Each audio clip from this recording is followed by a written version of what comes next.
there so he could deal himself the bottom card, and I knew right then he'd already picked his winning card. He set the deck down between us. Go on, cut it, son. Nothing up my sleeve. He had no idea that one cut would flip his whole stack to the top of the deck, and he just told me to cut it. So I split the deck right in the middle and set the top half down, and his jaw twitched, but he couldn't say a word with the whole family watching, not after he dared me to. I squared the deck and slid it back for him to deal. He laid one card in front of me face down, dealt himself one, and waved a hand at mine. Let's see it, kid. Flip yours first. I left mine sitting where it was. Why don't you go first this time? His brother snorted across the table. Quit stalling. The kid's got you sweating. Show him how it's done. He couldn't back out of that one either, so he flipped his card with a flourish, a 9, and the grin came right back. There it is. Now beat that. We both know you can't. My hand wasn't steady when I turned my card over slow. An ace. His grin dropped and he snatched the deck off the table, fanning straight to the bottom where that ace was supposed to be. His brother leaned in over his shoulder and lost it, laughing to his own lap. I slid the checkbook across to him. He signed it without a word. My father-in-law tapped the fresh deck on the kitchen table, and I was on break in the back room, scrolling on my phone and trying to finish my algebra homework before second period tomorrow, when Larry burst in and locked the door behind him. We're about to get robbed. He whistles fast food booths all the time without ordering, especially when it's cold. I'm calling the cops. I need you out there. If they make a move, come tell me. Then he grabbed the mop, still wet from the bathroom floor, and pressed it into my hands. Hold this. It'll give you confidence. I knew those two weren't robbing anybody, but there was no talking Larry out of it, and the only person about to get himself in real trouble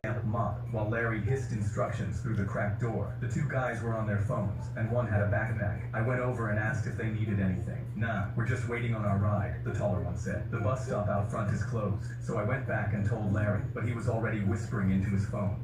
Then the drive-thru started beeping because nobody was running the front. I leaned the mop against the counter and grabbed the headset. Larry glared at me through the crack. What are you doing? He hissed. Drive-thru. Someone has to. The woman at the window handed me her card and looked past my shoulder. There's a cop car pulling into your parking lot. Two officers walked in fast, hands up. I'm the caller. Those two, right there. I knew it. The officers searched them right there. The backpack had notebooks, a laptop charger, and a chemistry textbook. The taller one held out his student ID with 2 fingers. I'm a college student. I was waiting for a friend to pick Larry. Sir, we got another call on the way here from your district manager. He says he has footage of you locking a 17-year-old in an unsafe position and shoving a mop in his hands so he could be the deterrent. Larry's mouth opened and closed. The officer kept going. The cameras have audio, Larry. You called this in on yourself. I picked the mop back up off the counter. I was still holding it when